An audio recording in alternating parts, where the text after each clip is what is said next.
வணக்கம். இந்த சேனலை பார்ப்பதற்கு நன்றி. சப்ஸ்கிரைப் பண்ணி பெல் பட்டனை பிரஸ் பண்ணிடுங்க. கும்பராசி. கும்பராசி காலபுருஷனுக்கு 11வது ராசி. இந்த ராசியில் அவிட்ட நட்சத்திரம் 3, 4 பாதங்களும், சதயம் நட்சத்திரம் 4 பாதங்களும், பூரட்டாதி நட்சத்திரம் 1, 2, 3 பாதங்களும் ஆக 9 நட்சத்திர பாதங்களை கொண்டது. இது சிரராசி, ஒற்றைப்படை ராசி, ஆண் ராசி, வாயு ராசிகளில் ஒன்று. கும்பராசியில் இருக்கும் கிரகங்கள் அவர்களின் தசாபுக்தி காலங்களில் நல்ல திட்டங்களை வகுத்து விடாமுயற்சியுடன் கூடிய வெற்றியை தரும். கும்பராசியின் அதிபதி சனி பகவான். சனி இங்கு ஆட்சியாகிறார். வேறு எந்த கிரகமும் கும்பராசியில் உச்சமோ நீசமோ அடைவதில்லை. உடலில் கணுக்காலை குறிக்கும் ராசி இது. இடங்களில் மேல்நிலை நீர்த்தேக்க தொட்டி, மதுக்கடைகள், கசாப்பு கடை, விமான நிலையம், உளவுத்துறை, சுங்கத்துறை, சிறைச்சாலை, வெடிமருந்துகள் தயாரிக்கும் இடம், நீர் இருக்கும் பகுதி, இருட்டு பகுதி, இரகசியமான இடங்கள் போன்றவற்றை குறிக்கும். இந்த மாத ஆரம்பத்தில் உள்ள கிரகநிலைகளை பார்ப்போம்.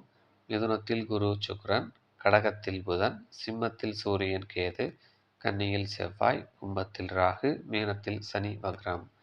இந்த மாத கிரக மாற்றங்களை பார்ப்போம். ஆவணி மாதம் 4ஆம் தேதி சுக்கிரன் மிதுனத்திலிருந்து கடகம் செல்கிறார்.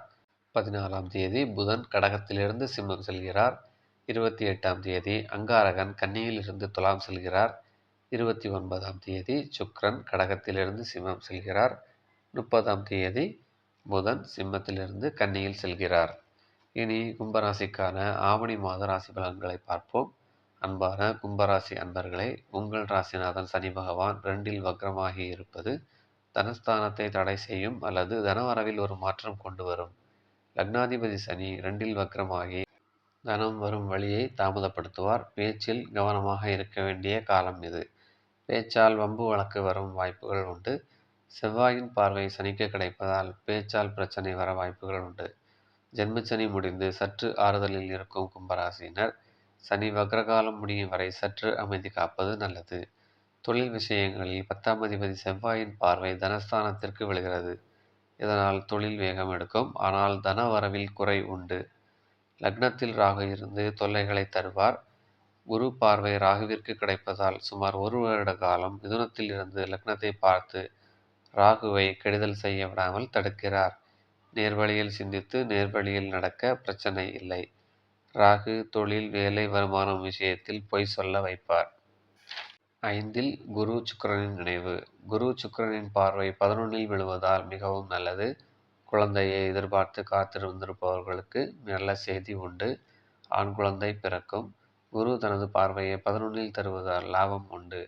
தனாதிபதியான குரு 11ஐ பார்ப்பது மிகப்பெரிய அதிர்ஷ்டம். சுக்கிரன் 4, 9க்கு அதிபதியாகி 5இலிருந்து அதிர்ஷ்டத்தை தருவார். குரு 9ஆம் இடத்தை பார்த்து 9ஆம் அதிபதியுடன் இணைந்துள்ளார். தந்தை வழி ஆதாயம், அதிர்ஷ்டம் உண்டு. முன்பை விட தந்தை மிகவும் பாசமுடன் நடந்து கொள்வார். 6இல் புதன். புதன் பகவான் 6இல் இருந்து 12ஐ பார்க்கிறார். 8ஆம் அதிபதி 6இல் இருப்பது விபரீத ராஜயோகம். எதிர்பாராத அதிர்ஷ்டம் உண்டு. பூர்வீக வழியில் நல்ல தகவல்கள் உண்டு. 6இல் புதன் இருப்பதால் தேவைப்படுவோருக்கு கடன் கேட்டவுடன் கிடைக்கும். நல்ல வேலை கிடைக்கும். 12ஐ புதன் பார்ப்பதால் வெளியூர், வெளிநாடு வேலை வாய்ப்பு கிடைக்கும். 12இல் புதன் பார்த்து விசா கிடைத்து வெளிநாடு போகச் செய்வார். நல்ல தகவல்கள் உண்டு. டாக்குமெண்ட்ஸ் கிளியர் ஆகும். 7இல் சூரியன் கேது. 7ஆம் அதிபதியான சூரியன் 7இல் ஆட்சியாகி கேதுவுடன் இணைகிறார். 7ஆம் அதிபதியான சூரியன் ஆட்சியாகி ராசியை பார்க்கிறார். ராகு கேதுவின் பார்வையில் சூரியன் மாட்டிக்கொள்வதால் மனைவி வழியில் சில எதிர்ப்புகளையும் சங்கடங்களையும் எதிர்கொள்ள வேண்டியதிருக்கும்.